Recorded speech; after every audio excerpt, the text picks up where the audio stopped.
कभी भी कोई डॉक्टर आपको कहता है कि हार्ट की आर्टरीज में, वेन्स में ब्लॉकेज है, 70% तक है, तब तो आप बिल्कुल हंसी खुशी रहिए, कोई चिंता की बात नहीं। 75 है, 80 है, 85 है, तो आप चिंता करिए और इस ब्लॉकेज को निकालने के लिए कुछ काम शुरू करिए। आप बोलेंगे ऑपरेशन है, ऑपरेशन उसका इलाज नहीं है। क्यों इलाज नहीं है मैं बताता हूं आपको। ऑपरेशन होता क्या है? एक ऑपरेशन है जिसमें आपको एंजियोप्लास्टी किया जाता है। एंजियोप्लास्टी में क्या होता है कि मैंने बताया ये जो एक तरह की आर्टरी है, मान लीजिए इसमें से ब्लड जाना है और ये रुक गई है, तो डॉक्टर एक छोटी सी स्प्रिंग है वो आपके आर्टरी में डालेगा, कट करेगा, यहां से आर्टरी को उठाएगा और स्प्रिंग उसमें इंसर्ट कर देगा। वो स्प्रिंग इतनी बड़ी होती है, वो जो बॉल पेन में आपने देखा है कि स्प्रिंग होती है, एग्जैक्टली वही स्प्रिंग, एग्जैक्टली वही स्प्रिंग, बस उस पर मेडिकेशन किया हुआ होता है, दवा उस पर लपेटी हुई होती है। वो स्प्रिंग 10 रुपए की बनती है, लेकिन आपके हार्ट में डलने के बाद उसकी कीमत 2 लाख रुपए हो जाए, सिर्फ 10 रुपए की बनती है। आपको हैरानी होगी ये जानकर कि इतनी लूट मची है। हाँ, इतनी ही लूट मची है इस देश में। 10 रुपए की चीज को आपके हार्ट में डाल के वो कहेगा कि अब तो 2 लाख का बिल हो गया, 2.5 लाख का बिल हो गया, 3 लाख का बिल हो गया। आपको पता नहीं है, आप क्रॉस चेक नहीं करते और हम ये मान के बैठे हैं कि ये तो भगवान है जो डॉक्टर है, लेकिन आपको मालूम नहीं है कि भगवान जब होता था डॉक्टर तब होता था, अब नहीं। अब तो वो शैतान से भी ज्यादा खतरनाक है। भगवान फिर भी आपकी जान ही लेगा, ये तो इतना शैतान है कि जान भी लेगा, पैसे भी निकाल लेगा आपके घर से। हाँ, ये तो शैतान से भी ज्यादा खतरनाक। इसलिए मैं आपको थोड़ा अवेयर करना चाहता हूं कि हार्ट की प्रॉब्लम लेके कभी भी किसी डॉक्टर के पास आप जाएं और कोई डॉक्टर आपको ये कह दे कि आपका कोलेस्ट्रॉल बढ़ गया, इसके कारण ब्लॉकेज आ गया है, या ट्राइग्लिसराइड बढ़ गया, इसके कारण ब्लॉकेज आ गया है, तो आप बिल्कुल मत घबराइए जब तक आप अपनी रिपोर्ट नहीं देख लेते कि इसमें कितना % है। अगर 70 या 70 से नीचे है तब तो चिंता करने की बात ही नहीं। घर आइए, आराम से सोइए, खाइए पीजिए। 70+ है तो जरूर थोड़ी चिंता की बात है, लेकिन उस चिंता को दूर करने के लिए कुछ उपाय हैं जो मैं आपको बताना चाहता हूं। ऑपरेशन उसका उपाय नहीं है। क्यों? मान लीजिए उसने एक आर्टरी को कट किया और एक स्प्रिंग डाल दिया। स्प्रिंग मैंने कहा इतनी सी है, इतनी सी स्प्रिंग यहां आ गई, ठीक है।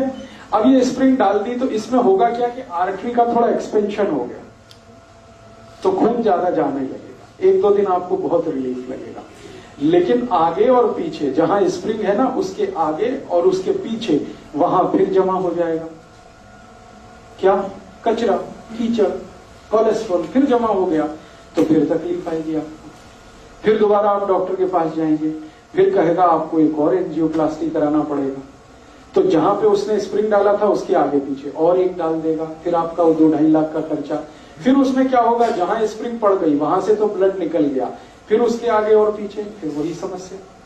मतलब सीधा सा ये है कि ब्लॉकेज होने की टेंडेंसी जब तक आपके ब्लड में रहेगी तब तक ये होता ही रहेगा, आप चाहे कितनी एंजियोप्लास्टी करा दीजिए।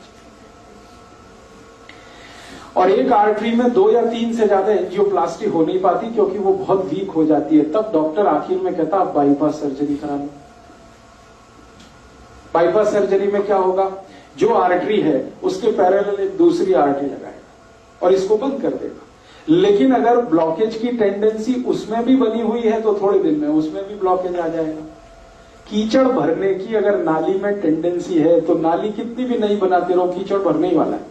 आप कुछ ऐसी व्यवस्था करो कि पानी के साथ नाली में कीचड़ ही ना जाए, ब्लड में कोलेस्ट्रॉल बढ़े ही नहीं, ट्राइग्लिसराइड बढ़े ही नहीं। और कोलेस्ट्रॉल बढ़े तो वो बढ़े जो अच्छा वाला है, जिसको हम HDL कहते हैं। खराब वाला क्यों बढ़े, LDL और VLDL। तो मूल बात जो हमें समझने की है वो ये कि हार्ट की प्रॉब्लम में कभी भी आपको डायग्नोसिस कर दिया किसी डॉक्टर ने कि आपको हार्ट अटैक आने वाला है, हार्ट फेल होने वाला है, कार्डियक अरेस्ट होने वाला है क्योंकि आपकी आर्टरीज में यहां ब्लॉकेज है, यहां ब्लॉकेज है, तो इसमें चिंता नहीं करना है, चिंतन करना है। चिंता करेंगे आप, घबराएंगे, घबराहट में वो सारे पैसे आपके निकाल लेगा क्योंकि यही आपका वीक पॉइंट है।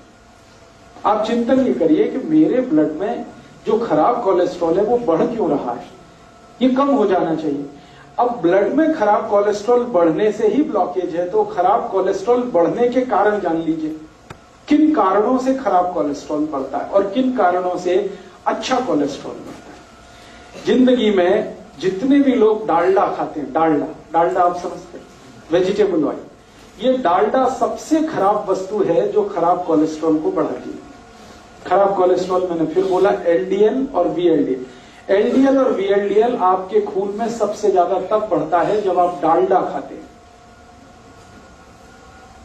और रिफाइंड ऑयल खाते हैं और डबल रिफाइंड ऑयल खाते हैं, ट्रिपल रिफाइंड ऑयल खाते हैं। तो refined oil, double refined oil, triple refined oil, Dalda, ये 4 नाम हमेशा याद रखिए जो सबसे खतरनाक है आपकी जिंदगी के लिए। इनसे जुड़े हुए अगर प्रोडक्ट आपके घर में हैं, डालडा या डालडा का कोई भी प्रोडक्ट, XYZ ब्रांड नेम से आ सकता है। रिफाइंड ऑयल का कोई भी प्रोडक्ट XYZ नेम से आ सकता है, वो रुचि हो सकता है, वो सोया हो सकता है, वो गगन हो सकता है, वो पता नहीं क्या क्या नाम से हो सकता है। ये सब वो प्रोडक्ट हैं जो आपके शरीर में खराब कोलेस्ट्रॉल का निर्माण करते हैं। खराब माने LDL और VLDL, उसके कारण आपको ब्लॉकेज। तो क्या करना चाहिए? इमीडिएट आपको फैसला करना चाहिए कि भाई हमारे घर में डालडा नहीं आएगा, हमारे घर में कोलेस्ट्रॉल खराब बढ़ाने वाला कोई भी प्रोडक्ट नहीं आएगा। तो डालडा हटा दीजिए, अपने भोजन से डालडा निकाल दीजिए और रिफाइंड ऑयल भी निकाल दीजिए, डबल रिफाइंड भी ऑयल निकाल दीजिए। तो रिफाइंड और डबल रिफाइंड और डालडा निकालते ही आपका कोलेस्ट्रॉल घटना शुरू हो जाए इमीडिएट। और अगर आप चाहें तो 3 महीने ऐसा खाना खा के देख लीजिए जिसमें डालडा की 1 बूंद भी ना डाली गई हो और रिफाइंड और डबल रिफाइंड ऑयल ना इस्तेमाल किया गया हो। 3 महीने में वो डॉक्टर ही कह देगा अरे आपका तो बहुत कम हो गया LDL और VLDL। तो कारण आपको पता होना चाहिए। कारण सबसे बड़ा जो है बैड कोलेस्ट्रॉल, खराब कोलेस्ट्रॉल जो हार्ट अटैक लाता है, कार्डियक अरेस्ट लाता है, उसको लाने वाला जो प्रोडक्ट है, जो वस्तु है आपकी रसोई में, वो डालडा है, रिफाइंड ऑयल है, डबल रिफाइंड ऑयल। अब आप उल्टा कहेंगे कि डॉक्टर तो सब बोलते हैं रिफाइंड ऑयल खाओ, हार्ट की प्रॉब्लम से बचना है तो डबल रिफाइंड खाओ और अच्छा है। डॉक्टर इसलिए बोलते हैं कि उनका आपस में एक दूसरे के साथ जबरदस्त कनेक्शन है। रिफाइंड और डबल रिफाइंड ऑयल बेचने वाली कंपनियों का डॉक्टरों के साथ कनेक्शन है। डॉक्टर उनका जितना भी प्रिस्क्रिप्शन करेंगे, कंपनियों का धंधा चलेगा, कंपनियों का धंधा चलेगा तो डॉक्टरों का भी धंधा चलेगा। लोग जितना ज्यादा रिफाइंड और डबल रिफाइंड खाएंगे उतना हार्ट अटैक आएगा, उतना हार्ट अटैक आएगा तो डॉक्टरों की भी चांदी है, कंपनियों की भी चांदी। इसलिए आप विज्ञापन देखकर टेलीविजन पर कभी भी जिंदगी के बारे में फैसला मत करिए। टीवी पर ऐसे ऐसे विज्ञापन आते हैं, कोई पत्नी अपने पति के बारे में बात करती हुई कहती है कि इनको तो ये तकलीफ है तो मैं उसी दिन से सोया वनस्पति ऑयल ले आई, तो ये ऑयल ले आई, तो वो ऑयल ले आई। बस यही खतरनाक, क्योंकि एक भी विज्ञापन सच नहीं होता और सच विज्ञापन करने की उनकी कोई जवाबदारी नहीं है, क्योंकि सरकार ने उनको झूठ बोलने का लाइसेंस दिया है। एक भी विज्ञापन सच नहीं होता और सच बात विज्ञापन में बताई नहीं जाती। तो आप टीवी विज्ञापन देखकर कभी भी ये डिसाइड मत करिए कि हमारे घर में क्या लाना है क्या नहीं लाना। वो ऑयल के बारे में है तब तो बहुत कॉशियस नहीं। तो आप जैसे ही डालडा हटाएंगे, जैसे ही ये रिफाइंड और डबल रिफाइंड ऑयल हटाएंगे, 3 महीने आप देशी घी में खाना बना के खा लीजिए, देशी घी। आप देखेंगे आपका कोलेस्ट्रॉल कम होना शुरू हो जाएगा, ट्राइग्लिसराइड कम होना शुरू हो जाएगा।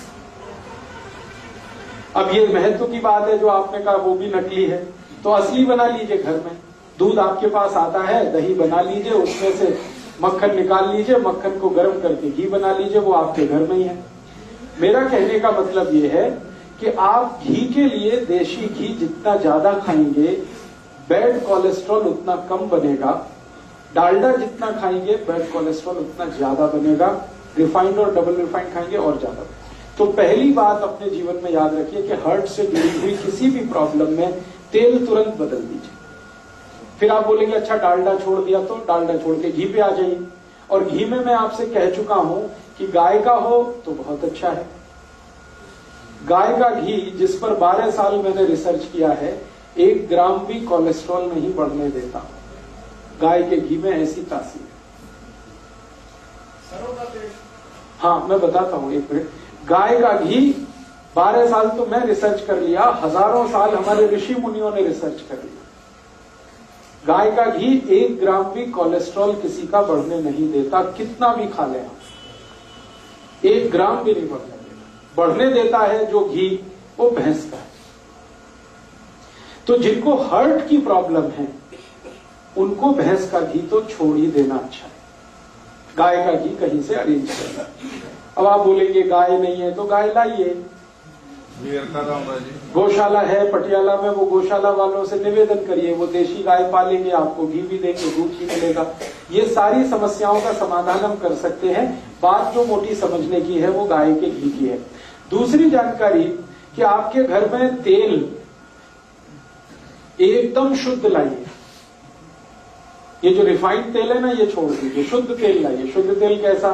सरसों आपके बाजार में मिलती है, सरसों लेके जाइए, तेल निकालने वाली मशीन को दीजिए कि भाई मेरा तेल निकाल के दो। तो जिस कंडीशन में वो तेल निकाल के देता वही शुद्ध है। ज्यादा से ज्यादा उसको फिल्टर करा लीजिए। एक फिल्टर्ड ऑयल आता है और एक रिफाइंड ऑयल आता है। रिफाइंड ऑयल गलती से भी मत लाइए, फिल्टर्ड लाइए। फिल्टर माने छान के, बस इतना ही है, उसमें कुछ केमिकल मिक्सिंग नहीं है। तो आप फिल्टर ऑयल लाएंगे, सरसों का लाएं तो, नारियल का लाएं तो, मूंगफली का लाएं तो, तिल का लाएं तो, जो तेल आप खाते हैं। वैसे आपके लिए सबसे अच्छा तेल सरसों का ही है, क्योंकि हम नॉर्थ बेल्ट में जितने भी लोग रहते हैं सबके लिए सरसों बहुत अच्छी है। तो सरसों का तेल तो सबसे ही अच्छा है, लेकिन कोई लोग ऐसे भी हैं जो नारियल का तेल खाते हो या मूंगफली का खाते हो या तिल का खाते हो, उनके लिए भी मेरा यही रिक्वेस्ट है कि शुद्ध तेल लाइए। नारियल का लाएं तो, तिल का लाएं तो, मूंगफली। दूध जितना पतला होगा उतना अच्छा, तेल जितना गाढ़ा होगा उतना अच्छा, दूध जितना पतला होगा उतना अच्छा। अब पतला दूध आपको चाहिए तो वो गाय पे ही मिलेगा, भैंस का तो नहीं मिलेगा। और गाढ़ा तेल चाहिए तो शुद्ध तेल ही गाढ़ा होता है, रिफाइंड तेल तो बिल्कुल पानी के जैसा है। तेल को जब शुद्ध रूप में हम प्राप्त करते हैं, फिर इसको रिफाइन करने के लिए जो केमिकल्स मिक्स किए जाते हैं वो खतरनाक है हार्ट के। वो सब हमारे एलडीएल और वीएलडीएल को बढ़ाने वाले हैं वो सारे। मेरे कुछ मित्र हैं जो डॉक्टर हैं, हार्ट स्पेशलिस्ट हैं, अलग अलग गांव में, माने अलग अलग शहरों में काम करते हैं। हम सबका एक ग्रुप है। हमने एक ग्रुप स्टडी किया पिछले 10 साल कि जिसके क्लिनिक में जिसके पास भी हार्ट अटैक का